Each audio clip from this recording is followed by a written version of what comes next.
A project of DEI at United Airlines was that we want to get 40% of our pilots to be black or women of color, or women or people of color. 40%. 50. I'm sorry, to get up to 50. Hi, Charlie. Yeah, you're going to have to lower that one for me. What's your name again? Thank you. Naima, how are you doing? Naima, it's been a while. It's been a minute. How have you been? Great. That's fantastic. We won. You did do that.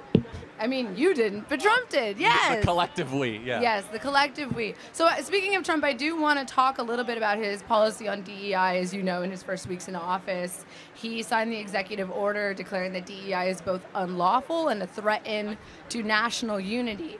And I just kind of want to ask you to elaborate on why DEI is unlawful.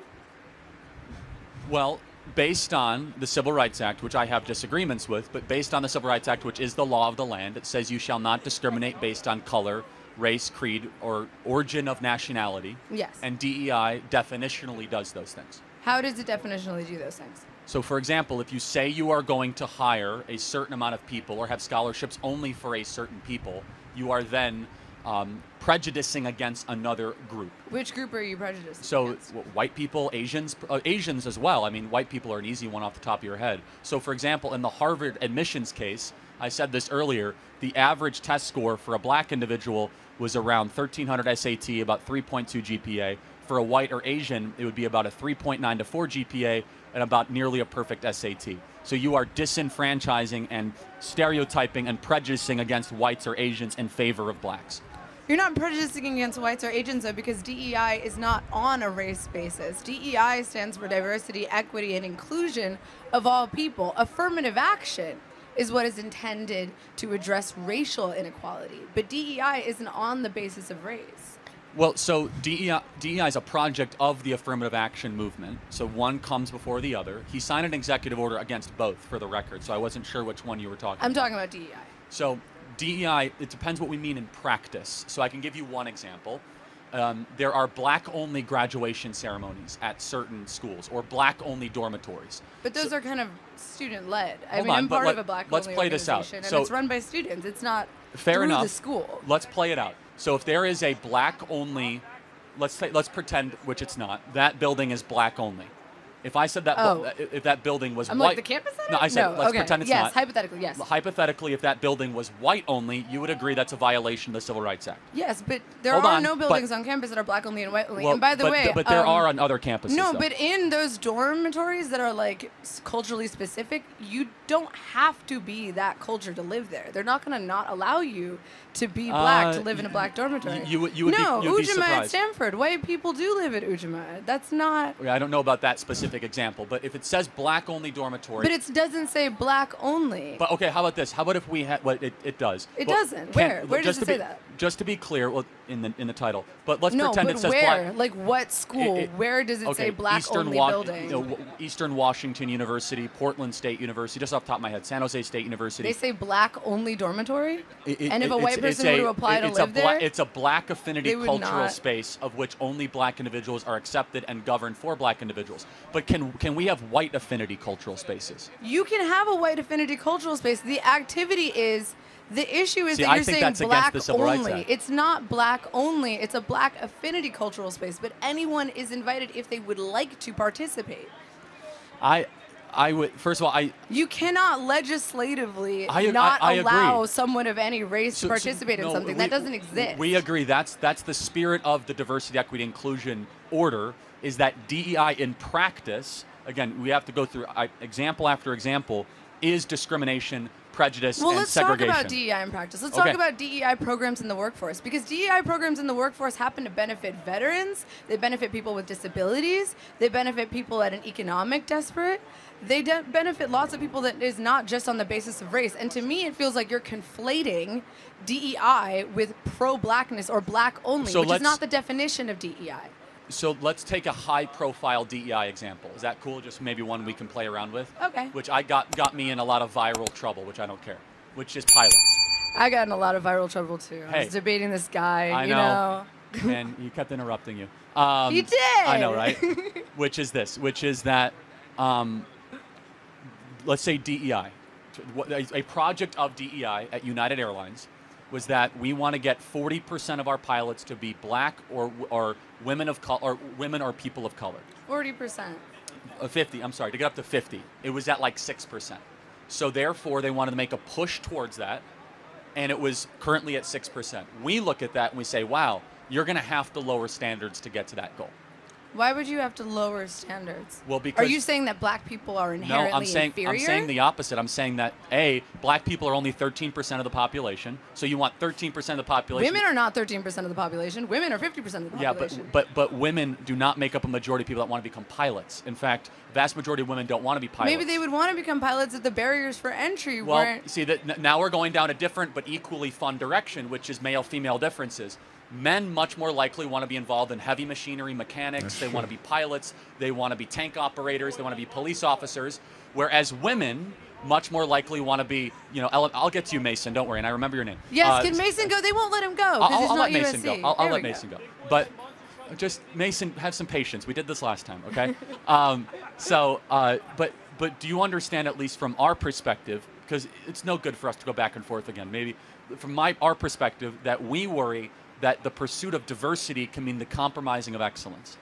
Charlie Kirk, this country is diverse. You can't just say the pursuit of diversity is compromising excellence. Diversity literally just means difference. This country is 13% black, it's 14% immigrant, it's 1/5 of every person in this country is Hispanic, it's 7% homosexual, and 50% of the country disagrees with you. Okay, diversity is America. You cannot say all of that is true. That you are America first if you do not care about half of America. I care about them so much, in fact. You care about them so much that you don't want to give them I didn't interrupt you. access to equal rights. Well, hold on. No one said rights. Hold on a second. No. I care about them. It is. It's equal rights. It's Naima, equal let access. me finish. Now who's interrupting who? I care about them so much, I want the only thing that they're ever judged on is to be their character or their competency, not their skin color. Okay, so you want it to be a meritocracy. You want it to be so let's talk about a meritocracy. Okay. What experience does Kash Patel have to run the FBI? He has amazing experience. No, he doesn't. He wanted to start a UFC fighting program in the FBI. He has amazing experience. I got 5 words in. He was the most important thing. He was a public defender. That's not what that's not the job of the FBI. He has no experience in the FBI. He was a public defender and he was a special prosecutor. Was he ever a member of the FBI? No, but he doesn't have the merit to have that. Hold on a second. All right, let's do another example. But what experience does Linda McMahon? What experience does Linda McMahon have to run? She ran the Small Business Administration in the first term, which is a big, big organization. She was the head of the SBA. When she was the CEO of WWE, I'm not even talking about that. She ran the SBA. One of her employees was engaging in pedophilic behavior with their ring boys under her watch. I'm not going to defend that. And now she is somehow qualified to be responsible for all of America's children? Hold on a second. She was previously a cabinet secretary and then became a different cabinet secretary. That's like a one-to-one. Yeah, and then before that, she was enabling a pedophile. So what you're first of all, I don't know about that instance. If that's true, that's wrong. That's very much true. How do you not know about that, Charlie? I don't know about every... It's like very much... Okay. Again, public information. It's really important to know that the head of the Department of Education is currently in a lawsuit. But let me finish the point, which is that the WWE can be easily made fun of. That's a serious business, though. It's a multi-billion-dollar business. It is, that engaged in pedophilic activities. Of which I denounce. I don't support that. However, she was head of the SBA, and now she's head of the Department of Education. Tell me another unqualified person. Another unqualified person? Marco Rubio unqualified? Okay. No, actually, I think Marco is slightly more qualified. Let's talk about Hegseth. He's the most qualified because he actually accepted enemy fire and lost loved ones and friends of his own. That doesn't make you... Hold on. Dude, to run the U.S. military, to be a warrior, not just an academic general, that's very important. Look, dude, I respect veterans. My boyfriend's a veteran. I love veterans. That being said, not every person who is a veteran is qualified to run the Department of Defense.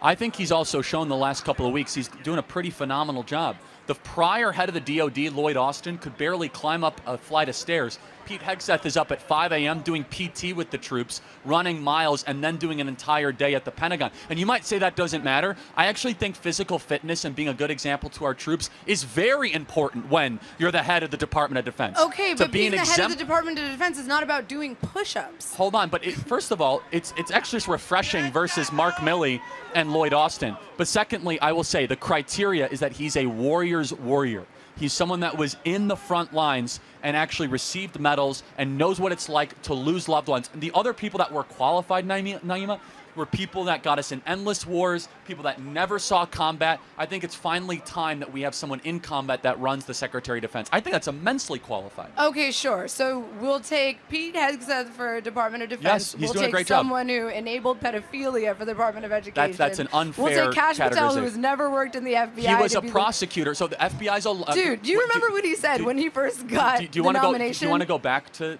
Kash Patel for a second? He said, yeah. I'm like, this is sick. Okay, can we go back to Kash Patel, though? That is like insanely inappropriate. Can we go back to Kash Patel? So he was himself a prosecutor that tried cases. That's a law enforcement mechanism.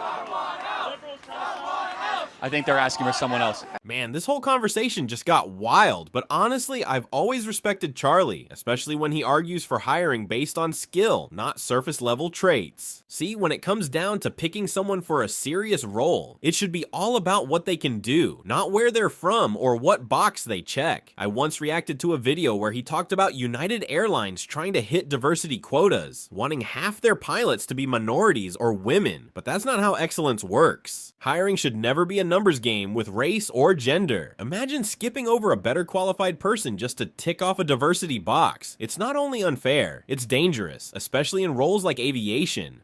Like Charlie pointed out, Black Americans make up around 13% of the population, so trying to make 50% of pilots Black doesn't align with that math. That's not equality. That's forced imbalance, and it doesn't help anyone in the long run. Instead, let the best person get the job. Plain and simple, merit should rule. And the woman in that debate, she tried to bring up examples of underqualified people holding top jobs, but Charlie wasn't having it. He mentioned a vet who's seen war, lost people, and knows what true sacrifice looks like. That kind of real-world experience? You can't fake it. It makes him more than qualified to lead in defense. He's lived what others only theorize about. And I totally agree. When someone's been on the front lines, seen loss firsthand, and carried the weight of real decisions, they bring wisdom and courage that no resume can summarize. That's what leadership should look like. Not a political favor, not a diversity checkbox. Real grit, real competence. And look, if Trump is out here pushing for people to be chosen because they're qualified, not because of skin color, then yeah, I'll back that, 100%. Because where I'm from, we've seen what happens when favoritism trumps qualification. People get jobs just because they're connected and not because they're capable. It ruins institutions. That's why I'll always side with the idea that the best person for the job should get the job. It's time we put real talent and skill above identity politics. That's how we build something strong and lasting. And let's not forget, competence isn't something you can fake with a press release or a trendy policy. It shows up in real pressure, real leadership, and real results. The world isn't safer or smarter when we hire based on labels instead of logic. That's just window dressing, and it collapses when things get hard. So if we want to see real progress, real growth, and real leadership, we need to stop playing favorites and start demanding excellence. Doesn't matter what you look like, what matters is what you bring and whether or not you can actually deliver when it counts. If you like this breakdown, hit that like button, and if you want more content that cuts through the noise, don't forget to subscribe. Thanks for watching, and as always, stay blessed.